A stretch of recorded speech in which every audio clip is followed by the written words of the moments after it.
Hi, everybody. All right, so this is going to be, I'm going to try to keep it as short as possible. But as well, those of you who subscribe or click through or try to listen to, I appreciate it. And if you aren't subscribed and you just happen to come across this video, please subscribe. I would appreciate it. Okay? Thank you very much. All right, so I do reviews, TV shows, movies, etc. And I do not try to do episode reviews of each season of some of my favorite shows because I'm just not very good with details and graphics like some of these wonderful YouTubers. So I just try to be real basic and give a little overview of my thoughts. All right. So I just want to talk about what I've seen so far in parts of season 4 of WESTWORLD. Okay. And I got some questions about season 4 of WESTWORLD and some of these characters. Now, I think last Sunday was episode 5. Okay. So I'm not going to go all the way back to episode 1 of this season, all right? But, we got Caleb, which is played by the wonderful Mr. Aaron Paul. I guess he's the protagonist. Maeve and Dondi, played by Dondi Newton. And then we have, what's her name? Christina, who's actually Dolores. It's just that Dolores with brown hair, and that's played by Evan Richard Wood. But anyways, so I'm just gonna bounce between episodes 4 and 5 a little bit, all right? Because I'm not gonna lie, I thought for sure that the whatever war happened between the humans and the androids, I thought that the humans won. But apparently the humans did not win the war. And for a long time this season, I started getting a little confused about certain things that was happening in some of the episodes. So yeah, it was a couple of them I had to go back and watch 2 and 3 times. Okay. Now, but luckily for me and for many of other people who watch it, episode 3 cleared a lot of things up. Okay. So I see there at least 2 different timelines. Is it two? Okay. Either there are 2 different timelines or 2 different worlds.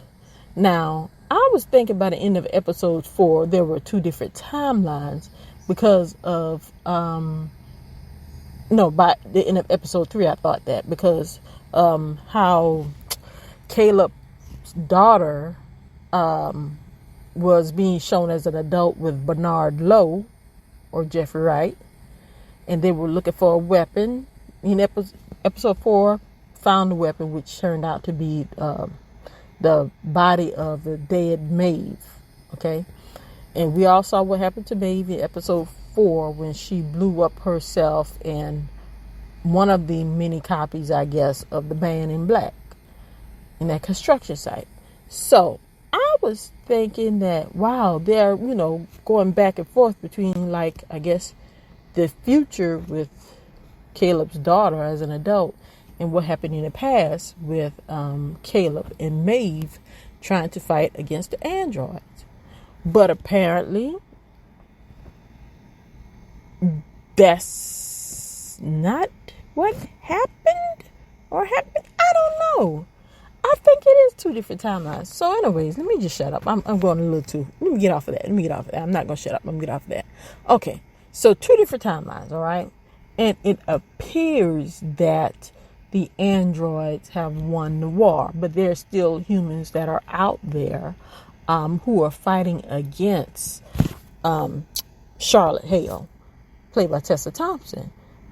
Apparently they came up with some method of infecting flies with something that would make and once the flies enter the bodies of the humans,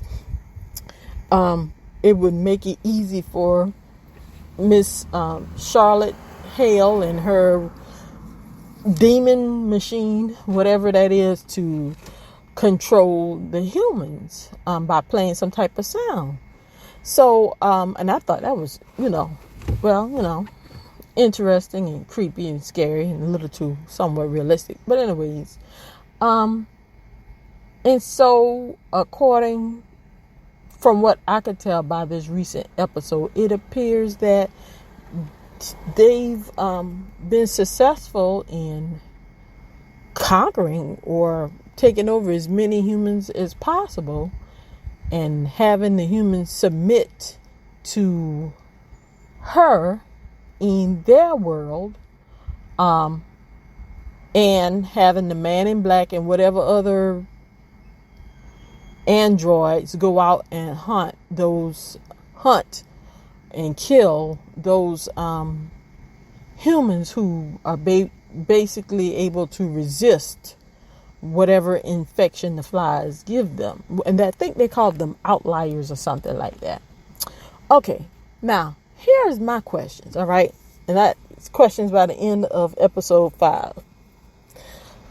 So, Dolores or Christina realizes that she is a storyteller, or she's creating the narrative of the story of all of the people within the world. And apparently Christina is in the same world where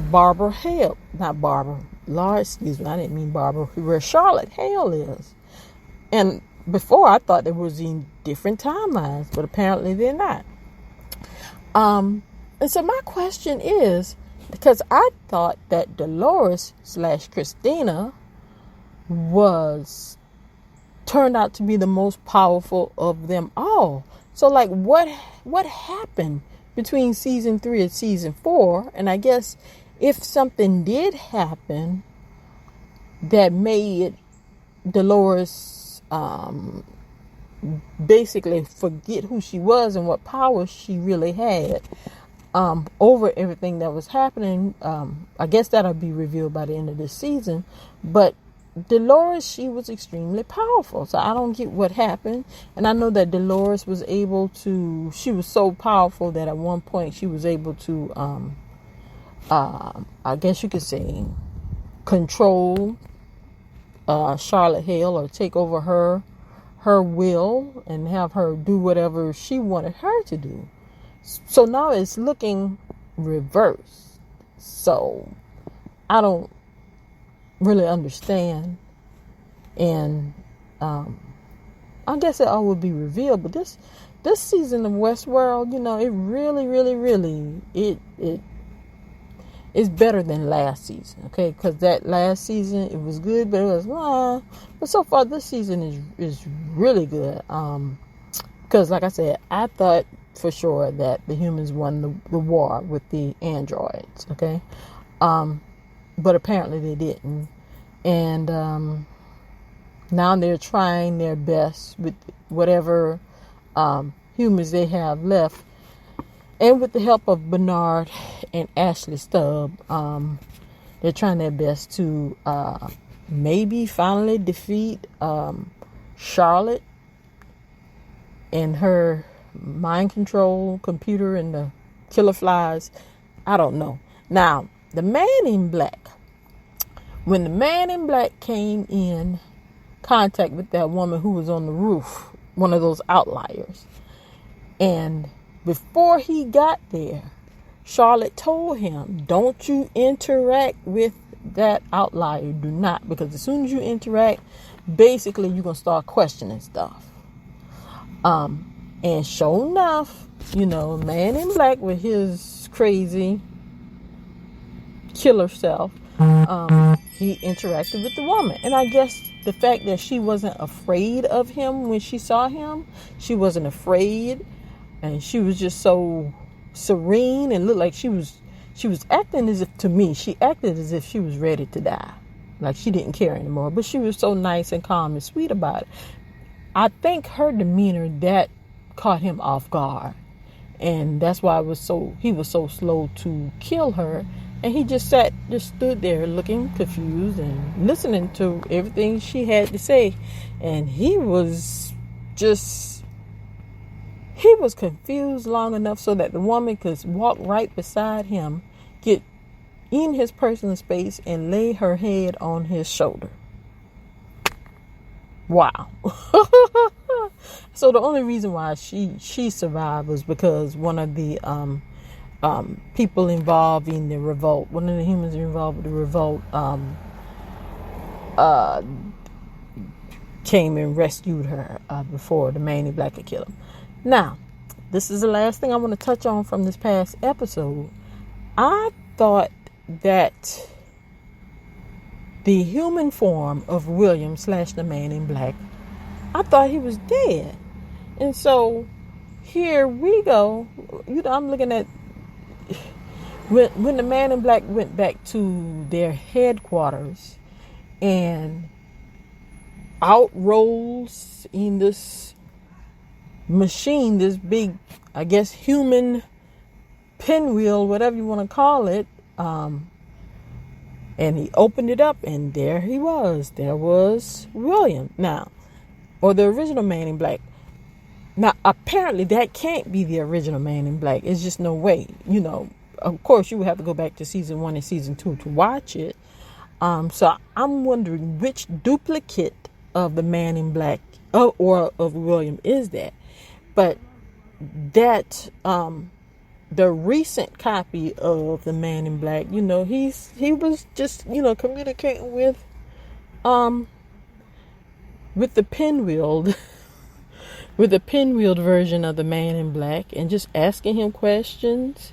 And pinwheeled William, he was just, he was answering his questions, but he was answering the questions in a way that really wasn't giving the man in black any answers. It was causing him to think.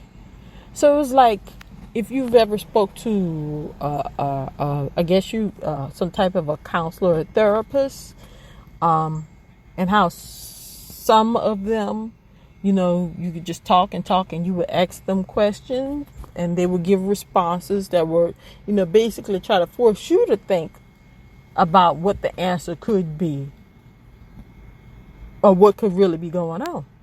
And see, I guess Charlotte might have a problem, because the man in black is starting to think for himself instead of just doing what she says and as she says. So this is going to be interesting.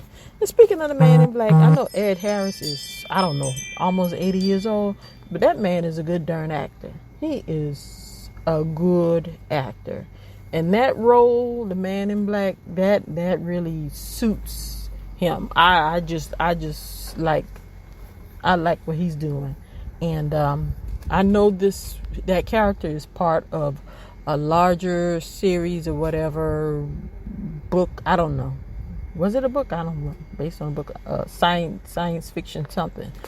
But I would definitely like to see a series sometime in the future. Not too far in the future, because I don't know how long more he could portray the man in black at his age. But I would like to see a standalone series of William and the man in black. I know we saw lots of it, how he came to be the man in black in the first 2 seasons of Westworld. But I would just like to see just the whole series, even if it's just a 1-season thing of that character by itself. Because it just seems to me that the fact that he's starting to think, and you had that, I don't know if that was the original William or the duplicate of the original William, still alive and basically being the android William's therapist, making him think, and I guess you could say come out of his shell a little bit. It's going to be interesting. So anyways, I'm sorry for rambling. This was supposed to be short, but yeah, if you hadn't seen this season of Westworld yet, go ahead and watch it. I like where it's going, and I don't think that I don't think that things are going to end well for Charlotte if the man in black continues to come into his own. And if by the end of this season, if he or this copy of him is fully functioning and thinking on his own, I can just imagine if there's a fifth season, what the fifth season would be like. I guess he would be the main villain again, and that'll be real good. All right, let me get out. Whew, it's hot. All right, y'all. Peace.